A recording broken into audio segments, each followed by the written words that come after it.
And now, Abigail, welcome to Hive House. Thank you. First, we're going to do questions. Random questions. Let me not look at the questions while I'm pulling the cards. These are just, it's like an icebreaker set from something called Let's Get Deep. Ooh. Say when. When? What's the best birthday gift you've ever received? My sound canceling headphones from my partner last year. I want some of those so bad. If you think you are at all neurodivergent or just sensitive, get them. I already wear Calmer. Yeah. Thingamajigs. They're all right. Well, I will tell you this. I'm going to need a stronger pair because now that I have stopped overstimulating myself, this pair doesn't work. I will turn the sound canceling and it'll be quieter for like 2 seconds. And then I'm like, yeah. So I will say, depending on your sensitivity, you might level up a bit, but that is called me taking care of myself. So yeah, sound canceling headphones. If you think you are autistic, ADHD, or are sensitive to sound, do not wait, because I did get them. Or save up for them or ask for them as a gift like I did. Because Elfster wish list. Yeah. I mean, you can also use earplugs and stuff. There are ways around it, but sound protection people. Yeah, but they touch you in your ear hole. I know. And they can't never do that. They never quite fit me either. And it's always one ear, and I'm like fighting the sensory problems to get this shoved probably unhealthily far. Ugh, I hate it. Yeah. So yeah, sound canceling people, any kind. What's your favorite quote? My favorite quote actually comes from an opera. My brother passed when he was very young. It was a long, drawn-out thing. And when I was grieving, I was singing an aria. It's an English one from the opera Paul Bunyan. And the line goes, the character who's singing it has just lost their mother in like pioneer America. And the line goes, I turn with the world, but grief has no motion. And I have never found a more true statement, because no matter how many years I live, the points of pain are always just as fresh. And I think it's important to honor that. And that quote has helped me remember to honor and to know that some things time does not heal. And that's okay. And it sounds corny, but I think that is the consequence of love. And it's something that keeps them close for a long time.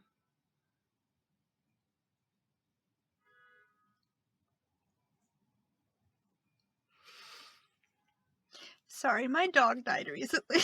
Yeah. And as you know, I love my animals like people, as I'm sure you do. And no matter how far you turn around the world, they are just as precious as they were yesterday. Fuck.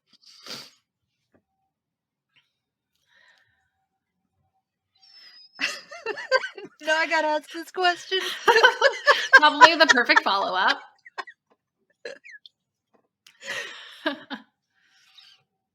What's the most fun you've had in the past year? Of course. It's so hard for me to know because I have a very autistic view. I know the timing was impeccable. I have a very autistic view of fun. Like if I am not completely euphoric, did I have fun? Yeah. Which is such a pain because I would love to just be able to sit and enjoy. And I think part of the problem is that I think if I truly enjoyed things, my stims would come out. And I want that to happen, but I think they're going to be all very unacceptable. Like I definitely think I will flap my hands, which is fine, but it's something very deeply locked.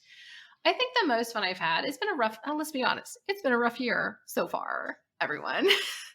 But I think the most fun I had is that we're in a rough time right now, just dealing with personal stuff, but I have a very deeply caring partner. And we're both little weirdos, even though they mask like a normal, like New Yorker, I have a corporate job mask. And I'm like, no wonder you're depressed. You're like masking to 10 people. It's so horrible to say. And I mean, I love him and I'm very gentle with him, but we just kind of sit on the couch and like eat dinner and disassociate, playing Sudoku games while quasi watching an old British dude break down Sudoku puzzles. And it's just nice to exist with someone. This I was about to say who's as equally depleted as I am. No, um, who vibes on the same. We are very different people, but vibes on a similar frequency, and who, with very different interests, can come together. And the most fun I have is when we sit together and every once in a while the British guy will say something in a very British accent, and then we just, our little neurodivergent brains, not making fun of, but like are like nom, like earworm, nom nom nom, and like we crack up and repeat it 6 times to each other. So that's the most fun, just those little moments of being, I'm like, they're not diagnosed, and I'm like, love, I'm sorry, you're with me. You're in my club. Well, let's just say neurodivergence runs in his family, so I'm like, highly masking one, maybe. So yeah, just being a little weirdo on the couch, dissolving into the universe with Sudoku puzzles. What's the worst thing you've ever eaten?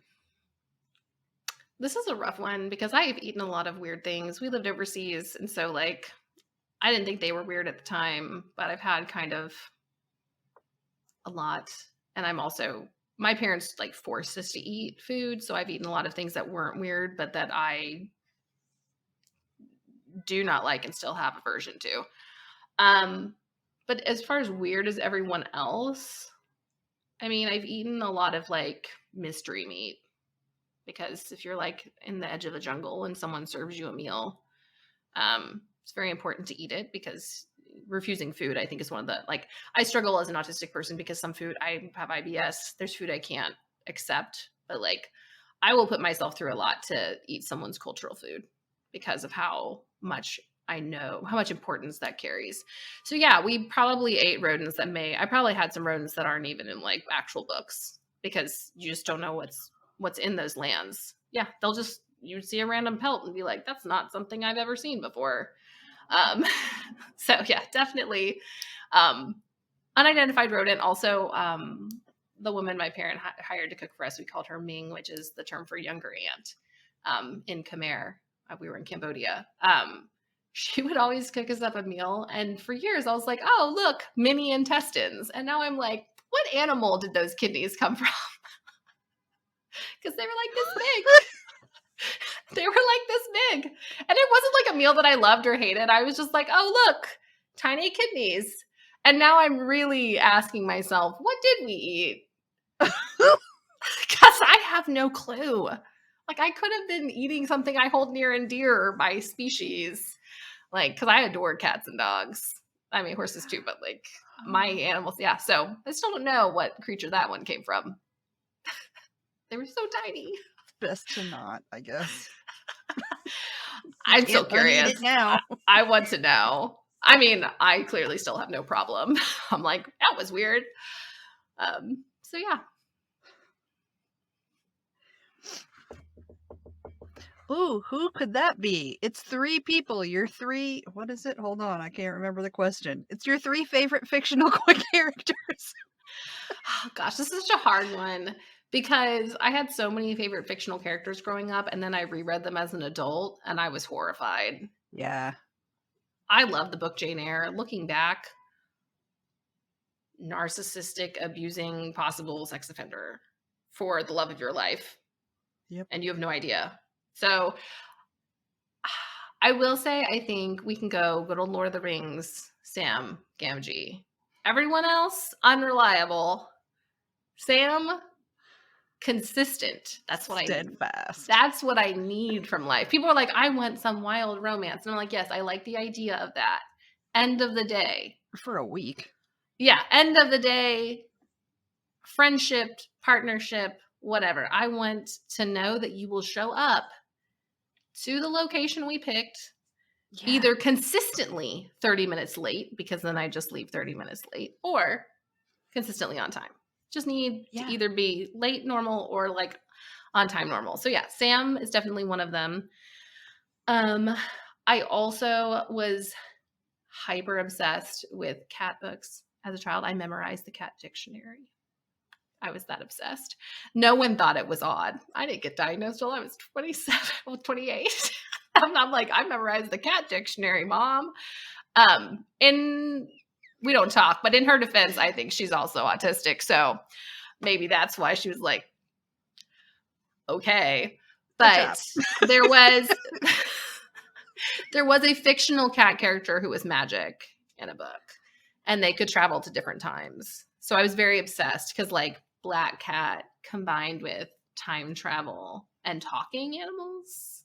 I can't remember the name of the book. I think it was Time Cat. Very on point by Lloyd Alexander. Oh, Yeah, do you remember that? Do you remember him? He was pretty popular in like yeah. the 90s. And honestly, like some of the writing is a little like okay, but honestly, as far as like solid fantasy that, you know, is like also mundane, great. I love the person. Third one. This one's hard because I love a lot of characters. And then like I said, I'm like, but do I love you enough? I will say it's not really a character, but I always really have liked the Greek goddess Athena. And as a child, I hated It's gonna be insane. I hated her fallibility. I hated the fact that she was like fighting over a golden apple. What? Goddess of wisdom, and you're like, go get your own. But now that I have gotten older, I appreciate her ability to be both wise and foolish, which is what makes her the goddess of wisdom. Well, they're knocking at the door and they're saying, come on, grab 5 objects, only 5. Because we're going on an adventure. Oh my gosh, this is a trip. You're right. I actually at this point I pity Samwise Gamgee because I've gotten him a magical cat and a probably unstable goddess. a probably unstable Greek goddess who is the goddess of wisdom but also very fallible. So so only 5 things. All right, we're taking rope. I always just find it very useful. I don't know why we're going to need it, but we're taking the rope. We can do things with it. Also, a knife. I think every witch should have like a knife or scissors. I'm going to go with knife because I feel like the scissor handles are going to get in our way. I'm really going with like desert island on this trip, obviously, because I'm like, we need survival tools. I would definitely snacks because my blood sugar will go off a cliff when I don't know about it. And I will literally like almost pass out. I probably have another condition that I can't get diagnosed. Hello, American Healthcare. And then I think a snuggly blanket, but not too fuzzy because then it'll pick up leaves and sticks. Very important.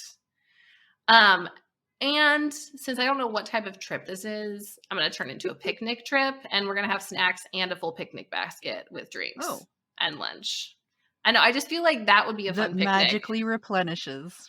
Yeah. Well, we do have Athena. So if you want to replace the snacks with the picnic magically oh replenishes. yes, Picnic let's basket, do the magically. Let's do another. Let's do the magically. Yeah. This one's hard because now I'm like, what if we get stuck somewhere? You can tell I lived in a pretty tumultuous home where I'm always like, we could die. We need knives and ropes, guys. Honestly, we need a board game. So there's 4 of us. So we're doing Catan. We're playing Catan together.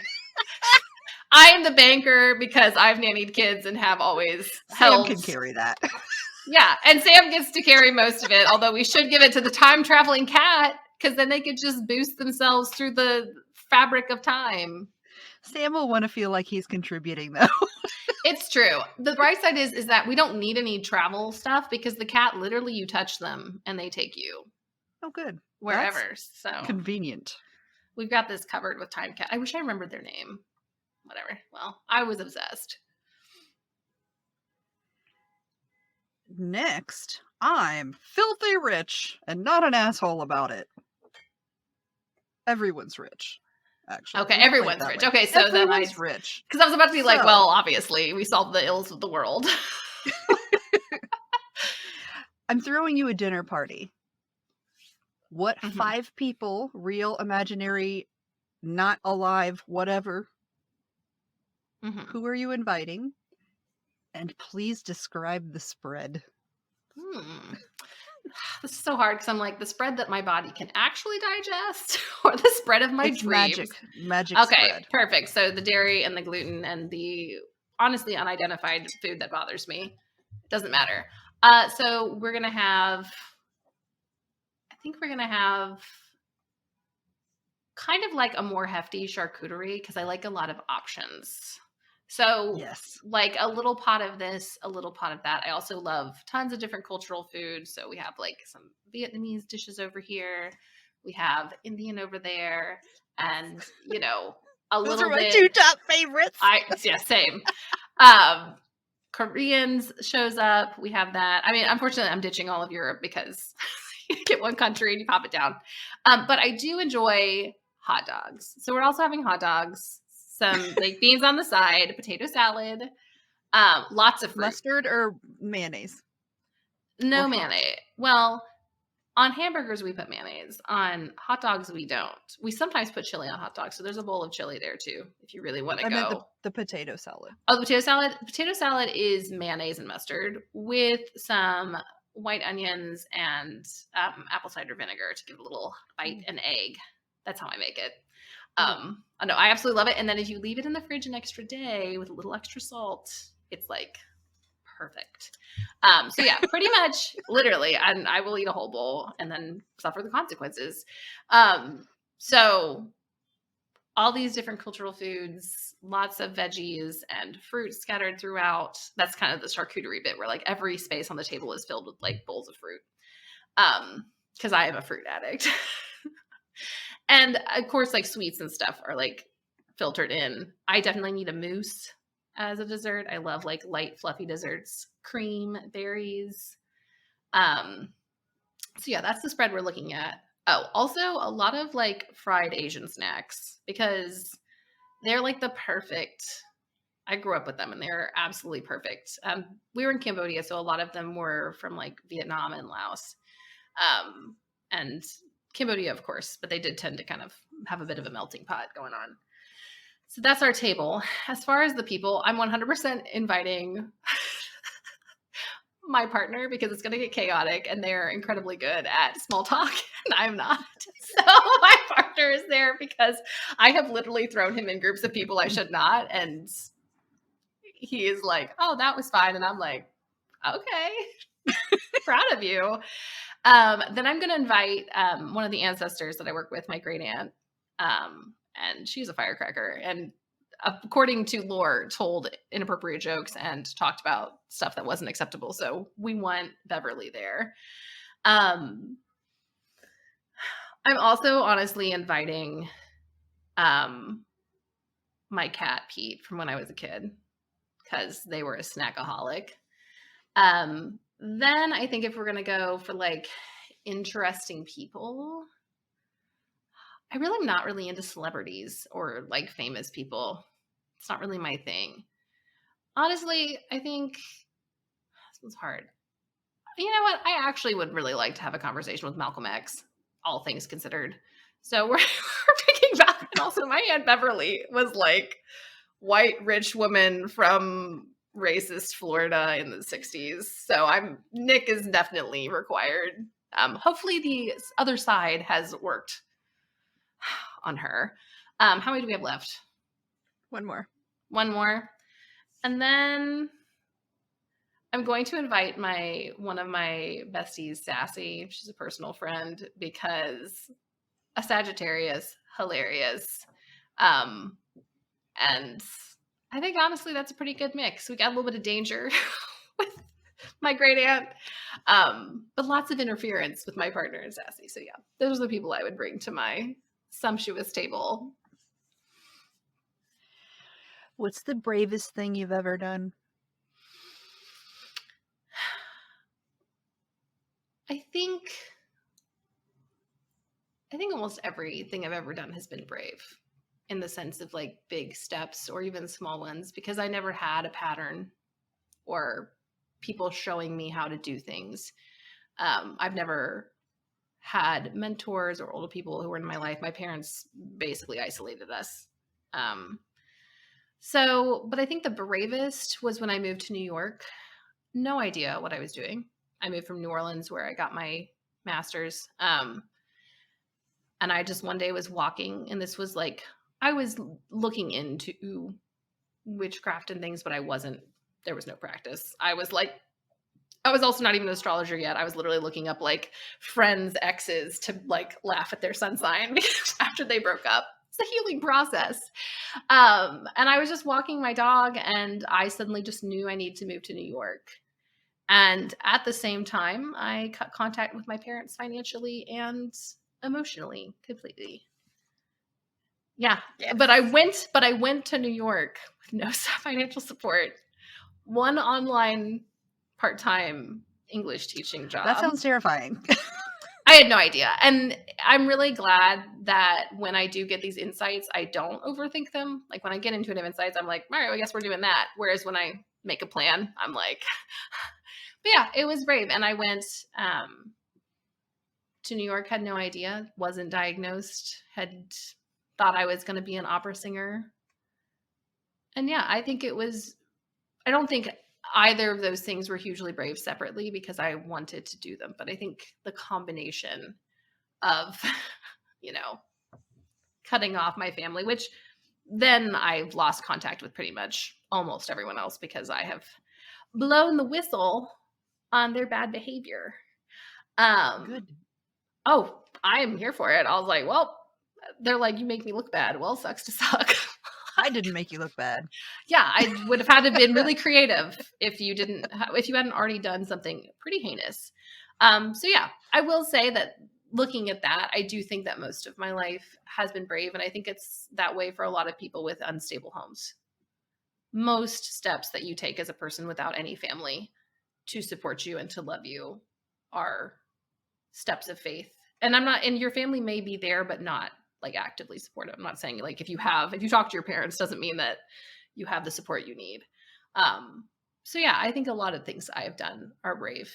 And I'm not sure how I got here, but I'm glad I made it.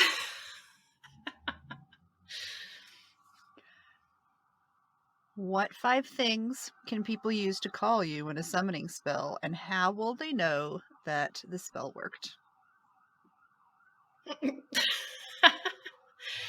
Okay, so 5 things to call me in a summoning spell. Well, I think you're definitely going to need to use whatever earworm of the day you have, like any repeated sound, because that's one of my stimming. I haven't unlocked my stims, but literally I will repeat stuff. I listen to the same song on repeat for the first Yes. month. Yeah, so summoning spell, whatever earworm, repeat it 5 times out loud.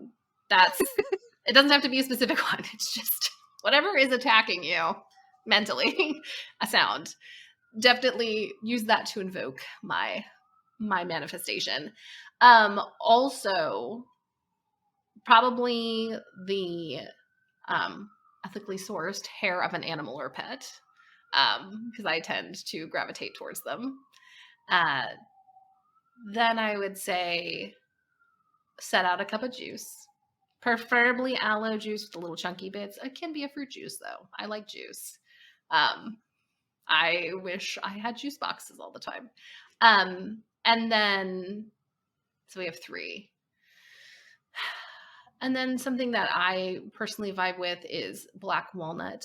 If you can't get black walnut, then just a stick you found on the ground works great because I like to pick up sticks and rocks. I thought you meant the nut itself, because I love those. No, you can do the nut. I'm just saying if you can't source it. I was thinking black walnut is in like, I tend to use like the powdered form because the shell of the black walnut is so acidic that nothing grows around the trees. Yeah. So in a place that I had a very rough time, there were black walnuts, and I think it was definitely protective. So black walnut, or if you have walnuts in your cabinet, we can use that, or a stick. Like, I'm not a picky. I'm not gonna be a picky spirit to call up. And then lastly, hum, along with the earworms, we gotta use a lot of sound, hum your favorite tune, or just hum to bring me. And you'll know I'm there because I have a very distinctive laugh. Very distinctive laugh, and you'll definitely be hearing some kind of chatter or noise because I am not a quiet person. It'll be obvious. It's not going to be a secret that I've shown up.